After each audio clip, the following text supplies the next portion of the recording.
Opa!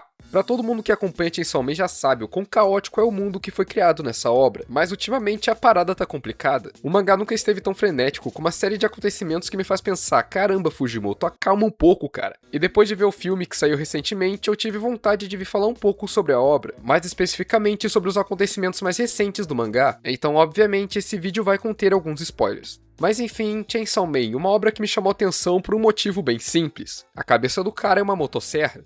Pois é, no meu primeiro contato com o mangá eu só vi a capa e pensei, parece interessante. Caramba, parando pra pensar é fácil chamar minha atenção. E assim que eu comecei a ler, eu adorei Chainsaw Man, porque essa obra é muito bizarra. Quem já acompanha o canal sabe que eu gosto quando uma obra se utiliza do inesperado e da loucura para criar uma certa identidade para o seu próprio mundo. E Chainsaw Man faz muito isso, até porque o seu autor Fujimoto é alguém que simplesmente faz o que quer. Esse cara gosta de chocar o público e brincar com o absurdo, seja utilizando da violência exagerada, momentos nojentos e uma entre aspas banalização de tudo, para criar momentos chocantes na obra e que estabelecem muito bem a própria natureza daquele mundo tão caótico e ainda assim tão parecido com a realidade. O Fujimoto sabe muito bem como brincar com as emoções e expectativas do leitor, onde uma das coisas que eu mais gosto na escrita dele em Chainsaw Man é como ele consegue te deixar sem saber o que vai acontecer. A quebra de expectativa junto do comportamento imprevisível que ele estabeleceu para os seus personagens e o próprio mundo permitiu criar algo bem único para Chainsaw Man, onde ele consegue ser bizarro, inesperado e ainda assim cativante, principalmente quando vemos que por trás dessa loucura e da camada de humor, violência e estranheza, essa obra também possui uma camada que se utiliza dessas características para transmitir mensagens muito bem trabalhadas e nem tão sutis assim. Quando exploramos esse mundo de Chainsaw Man e como a história é contada, nós vemos claramente o que o Fujimoto constrói aqui desde cedo. Por exemplo, como ele trabalhou o fato do caos no mundo de Chainsaw Man já ter se tornado algo normal. Todo dia pode simplesmente do nada surgir um monstro novo que vai matar uma galera, destruir a cidade, e é isso, bola pra frente. Por mais que aquele mundo viva em um eterno medo, onde todos correm um risco constante, a vida continua. Mesmo com o medo do fim do mundo iminente, nós vemos que assim como existem aqueles que tentam tomar alguma ação, há também aqueles que só querem continuar com a sua rotina. O mundo tá acabando, mas a literal personificação da morte ainda quer ir no karaokê com as amigas. E tá tudo certo. Ao mesmo tempo, nós temos o nosso menino Denji passando por um trauma atrás do outro, mas a desgraça já é algo tão comum na vida dele, que o leitor sofre mais vendo a situação do protagonista do que ele próprio. O mangá não tem respiro. Sempre que eles resolvem alguma coisa, outra vai aparecer logo em seguida, trazendo uma carga de caos e destruição novinha em folha. Há tempos nós temos tido várias ondas de pura desgraça, onde sinceramente os demônios nem são mais o principal problema desse mundo. Não tem um humano que se salva nessa história. Os momentos que mais me deixaram com raiva nessa obra recentemente foram mais por culpa de um humano fazendo cagada do que qualquer outra coisa, e isso é algo proposital na própria história. Chainsaw Man sempre destacou que a humanidade é podre em muitos quesitos, principalmente quando o assunto é egoísmo e não dar a mínima para a dor do outro. O ataque nuclear dos últimos capítulos foi até então um dos maiores exemplos disso, mas eu vou falar desse acontecimento em específico daqui a pouco. Vamos antes falar um pouco de como a obra tem trabalhado em muito, focar no comportamento das pessoas desse mundo diante da própria realidade. Como eu disse, todo mundo aqui é terrível. É um eterno cada um por si, crueldade constante, onde não existem heróis, muito menos santos nesse mundo. Só temos pessoas quebradas, frutos de um mundo igualmente quebrado. E os personagens principais são um reflexo perfeito disso. Ao mesmo tempo que temos o Denji, que para muitos parece não mudar, sempre repetindo os mesmos erros, nós também vemos que o simples fato dele ainda estar são e continuar seguindo em frente, por si só é um verdadeiro milagre. Mas a própria inconsequência do Denji e o fato dele não encarar os seus erros tem sido colocado em xeque ao confrontar as escolhas que ele fez até agora, principalmente depois da aparição do fogo, que simplesmente trouxe a real. Como você quer salvar as pessoas se você só toma as piores decisões repetidamente? Ao mesmo tempo, a gente vê que isso sempre foi pressão demais no próprio Denji. Ele só quer ter uma vida normal e que as pessoas gostem dele, mas ele carrega uma responsabilidade grande demais. Ele é o único que pode bater de frente contra o mal daquele mundo, e ao mesmo tempo que ele quer ser esse herói, ele ainda é só um moleque burro com toda certeza, mas ainda é alguém que quer fazer o bem mesmo sem saber como.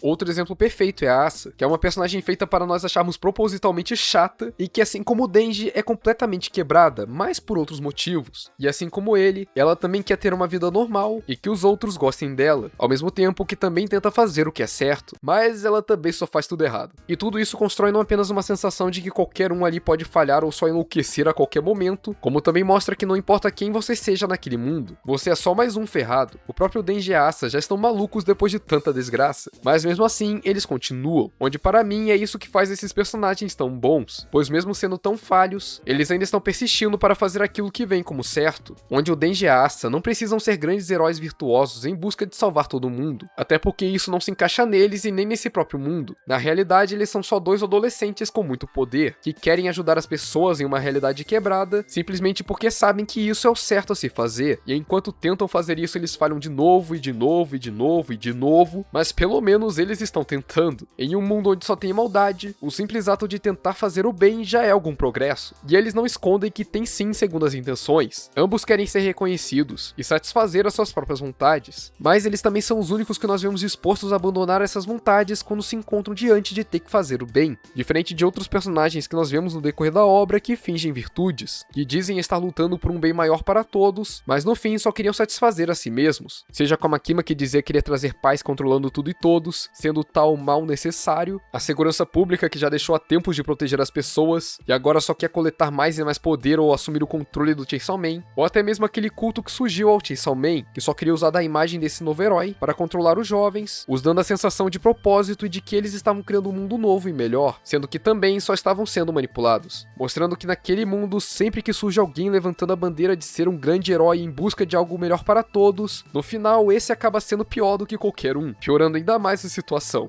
Onde atualmente nós mais uma vez estamos em um momento crítico, onde a própria personificação da guerra ganha um poder absoluto com o ressurgimento das armas nucleares. O fim do mundo nunca esteve tão próximo, seja com o objetivo da Yoru de criar uma guerra eterna, ou com um simples fim inevitável de toda a humanidade, por conta do descontrole iminente da morte. E o Denji novamente foi imposto em uma situação de ter que escolher um lado, mais uma vez se deparando com a dúvida em escolher o menos pior, e como é de se esperar, o moleque quebrou de novo, e dessa vez a Asa foi junto. Mas enfim, a gente pode se perguntar pra que tudo isso? Pra que tanto caos? Pra que tanta destruição? Pra que dar tanta martelada em personagens que já estão só o pó? Bem, o Fujimoto não faz isso só porque sim, ou faz também, esse cara é meio louco. Mas na minha interpretação sobre a obra e principalmente no arco atual, a mensagem que o Fujimoto quer passar nunca foi tão clara, com a Yoru sendo o exemplo perfeito disso. As coisas nunca estiveram tão críticas, ela é a própria guerra, literalmente a maximização do que já havíamos visto com Pistola anteriormente, a simples e pura destruição absoluta e o mal indiscriminado, e como isso já estava presente naquele mundo antes mesmo de ela retornar, onde para mim, isso é perfeitamente mostrado na cena da volta das armas nucleares, onde os Estados Unidos reinventaram essa arma que havia sido esquecida por conta do Chainsaw Man, e agora novamente ela foi utilizada.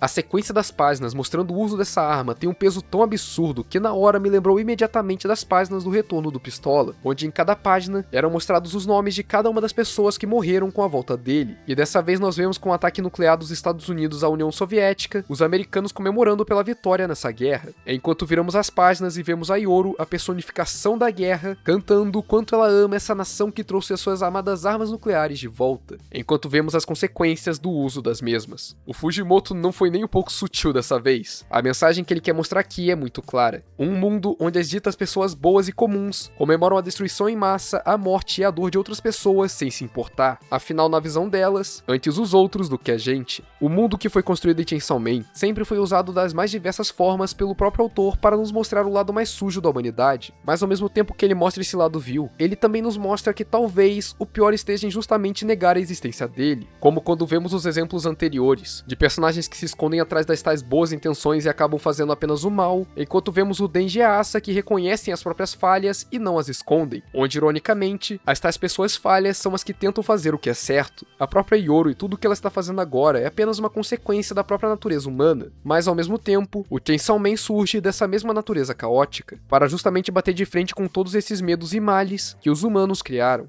E sinceramente, eu nunca estive tão curioso com a história de Chainsaw Man. Eu realmente não sei como as coisas vão desenrolar daqui pra frente, mas eu quero muito ver o que mais essa obra vai trabalhar com esse mundo que ela criou, e principalmente os seus personagens. Eu quero ver como o Denji e a Asa vão responder a isso tudo. Eles vão enfim pensar no que erraram e tentar agir diferente, ou vão permanecer como sempre e tentar agir como antes. Sei lá, vai que dessa vez dá certo. Mas principalmente eu quero ver como eles vão estar após todo esse caos. Onde eu só peço uma coisa: pelo amor de Deus, Fujimoto, dá um descanso pro Denji, deixa o moleque ser feliz, cara, já deu de tanta desgraça. Mas bem, gente, acho que era isso que eu queria falar nesse vídeo. Eu queria falar mais a minha opinião e interpretação sobre essa nova etapa da obra, porque, sei lá, Deu vontade? Onde eu acho que eu consegui passar bem o que eu queria falar. Onde se você concorda ou discorda de algo que eu falei aqui, fique à vontade para dizer aí nos comentários e trazer as suas opiniões e interpretações. Mas principalmente comentem o que vocês estão achando desse novo arco de Chainsaw Man, ou da obra como um todo. Então se você viu até aqui, eu realmente agradeço demais. Se gostou, deixe o seu like para ajudar a divulgar esse vídeo, se inscreva no canal para acompanhar mais conteúdo como esse e ative o sininho para ser informado de quando sair vídeos novos. Se tiver a opção também, hype esse vídeo para ajudar a aumentar o seu alcance e um agradecimento especial para os membros do canal: Fabiana Santos, Bruno Master, Samuel Caê, Taylor, Tauan Freire, Ana Lúcia, Felipe, Débora Nascimento, Caio Vinícius e Utopia. Muito obrigado mesmo pelo seu apoio, que me ajuda demais. E se você quiser também, considere se tornar membro do canal para me ajudar a continuar trazendo mais vídeos, além de te fornecer alguns privilégios, como acesso antecipado a vídeos novos, shorts, enquetes e emojis exclusivos, dentre outros. Se puder também me segue lá no Insta para me dar uma força, e por fim compartilhe esse vídeo com alguém que você acha que pode gostar do assunto. Enfim, no mais era isso,